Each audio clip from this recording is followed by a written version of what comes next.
வணக்கம் நேயர்களே. இன்றைக்கும் இந்தியாவின் எல்லோராவுக்கு ஒப்பான ஒரு கோயில் கண்டுபிடிக்கப்பட்டிருக்கிறது. அந்த கோவிலில் சமணர்களுடைய கலை வடிவம் அற்புதமாக வெளிப்படுத்தப்பட்டிருக்கிறது. அது என்ன கோயில் என்பது தொடர்பாக நாங்கள் பார்க்கலாம் இந்த தகவலூடாக. இந்தியாவிலே 8ஆம் நூற்றாண்டு கிபி 8ஆம் நூற்றாண்டில் அமையப்பெற்ற ஒரு கோயில்தான் வெட்டுவான் கோயில்.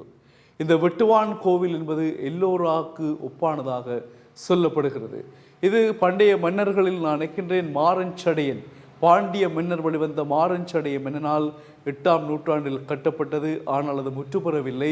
அதனுடைய சிறப்பு என்னவென்றால் அந்த கோயில் அத்திவாரமிட்டு கீழிருந்து மேலாக கட்டப்படவில்லை. மாறாக மேலிருந்து கீழாக பெரும் பாறைகளை குடைந்து அமைக்கப்பட்ட கோவிலாக இன்றும் அந்த பெருமையுடன் அது வாழ்கிறது. மகாராஷ்டிரா மாநிலத்தில் சிவனை முழுமுதலாக கொண்டு வழிபடுகின்ற இந்துக்கள் கைலாச கோயிலை கட்டியிருந்தார்கள். அந்த கைலாச கோயிலுக்கு ஒப்பானதாக இது காணப்படுகிறது. இந்த மாரஞ்சடைய மன்னனால் அமைக்கப்பட்ட வெட்டுவான் கோவில் இந்தியாவில் அமைய பெற்றிருக்கிறது. இந்த கோவிலில் சமணர்கள் தங்களுடைய அற்புதமான கலை வடிவங்களை பிரதிபலிக்கக்கூடிய வகையில் பல சிற்பங்களையும் ஆக்கியிருக்கின்றார்கள். இந்தியாவில் உள்ள ஆலயங்களில் சமணர்களின் கலை வடிவத்தை இந்த கோயிலை தவிர வேறு எந்த கோயில்களிலும் காண முடியாது என்று சொல்கின்றார்கள் எல்லோரும். எனவே இது 100% உறுதிப்படுத்தப்பட்டிருக்கிறது. பாண்டிய மன்னர்கள் ஆரம்பத்தில் 8ஆம் நூற்றாண்டில் அவர்கள் ஆண்ட பிரதேசம் புதுக்கோட்டையில் இருந்து கிட்டத்தட்ட கன்னியாகுமரி வரையில் அவர்கள் ஆட்சி செய்தார்கள், மதுரையை தலைநகராக கொண்டு. அவ்வாறான காலத்தில்தான் இந்த ஆலயமும் மாரஞ்சடையினால் அமைக்கப்பட்டிருக்க கூடும் என்று சொல்லப்படுகிறது. அதுதான் உண்மை. எனவே பாண்டிய மன்னர்களில் வழிவந்த மாரஞ்சடையன் எவ்வளவு நுட்பமாக இந்த ஆலயத்தை அமைத்தான் என்பது அந்த ஆலயத்தில் இருக்கக்கூடிய சிற்ப வேலைப்பாடுகளை வைத்து நாங்கள் பார்க்கக்கூடியதாக இருக்கிறது என்கின்றார்கள். எனவே இந்த பெரும் பாறைகளை குடைந்து அமைக்கப்பட்ட இந்த ஆலயம் எல்லோரா ஓவியத்திற்கு ஒப்பானது என்று சொல்லப்படுகின்றது. அந்த அவ்வளவத்திற்கு நேர்த்தியான கலை படைப்புகள், கலை வடிவங்கள், சிற்பங்கள் எல்லாம் அந்த ஆலயத்தில் அமைய பெற்றிருக்கின்றமை இன்னும் சிறப்பாக நோக்கப்படுகிறதை நாங்கள் அவதானிக்கக்கூடியதாக இருக்கிறது.